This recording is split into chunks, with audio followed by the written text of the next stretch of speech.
নমস্কার বন্ধুরা, কেমন আছেন আপনারা? আপনাদেরকে আবারও একটি ব্লগে স্বাগত জানাচ্ছি। আজকে না আমি পুরো একটা অন্য জায়গায় চলে এসেছি। অন্য জায়গা বলতে আমার জীবনে প্রথম আমি এইদিকে এসেছি, আর এসে আমি ফেঁসে গিয়েছি। আসলে ব্যাপারটা হলো, আমি যখন বাড়ি থেকে বেরিয়েছিলাম 11:30 কিংবা 12টা নাগাদ, তখন আকাশ কিন্তু খুব পরিষ্কার ছিল। তবে যে জায়গায় আমরা যাচ্ছিলাম সেই জায়গায় পৌঁছানোর আগে পর্যন্ত ওয়েদার ঠিকঠাকই ছিল।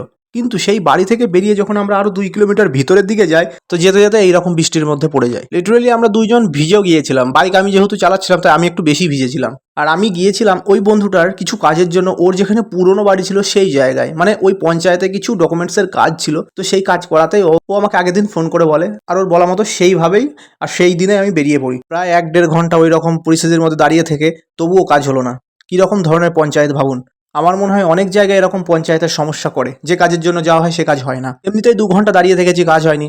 সেখান থেকে বেরিয়ে আমরা চলে আসি সুদীপের কাকার বাড়ি স্বর্ণাখালী।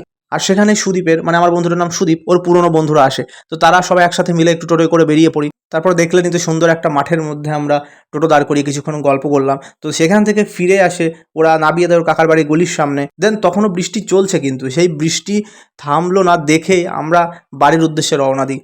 কেননা রাত হচ্ছিল, আমাকেও বাড়ি আসতে হবে। ওদের বাড়ি ভীমপুর, আমার বাড়ি মথুরাপুর।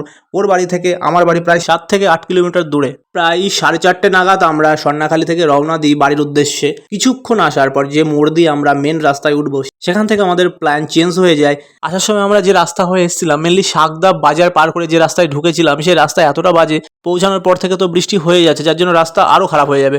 তো তার জন্য আমরা রাস্তা চেঞ্জ করলাম এবং যাওয়ার সময় প্ল্যান করলাম যে আমরা শিবনিবাস হয়ে যাব। শিবনিবাস মন্দিরের নাম আপনারা অনেকেই শুনেছেন। আমরা চলে এসেছি শিবনিবাসে। এই মন্দিরটি নাকি রাতারাতি তৈরি হয়েছিল, কেউ চোখে দেখতে পায়নি তৈরি হওয়াটা। এবং এটা হচ্ছে এশিয়ার মধ্যে দ্বিতীয় শিবলিঙ্গের মন্দির। আর এটি ভরা শ্রাবণ মাস চলায় ভক্তদের আনাগোনা লেগেই আছে। আমরা গিয়েছিলাম সোমবার করে, তো যার জন্য এটা নতুন রূপে সেজে উঠেছে। এবং ভিড় দেখতে গেলে আপনাদের আসতে হবে শ্রাবণ মাসের শেষ সোমবারে। ওই দিন এখানে প্রচুর ভিড় হয়, দূর দূরান্ত থেকে ভক্তরা আসে।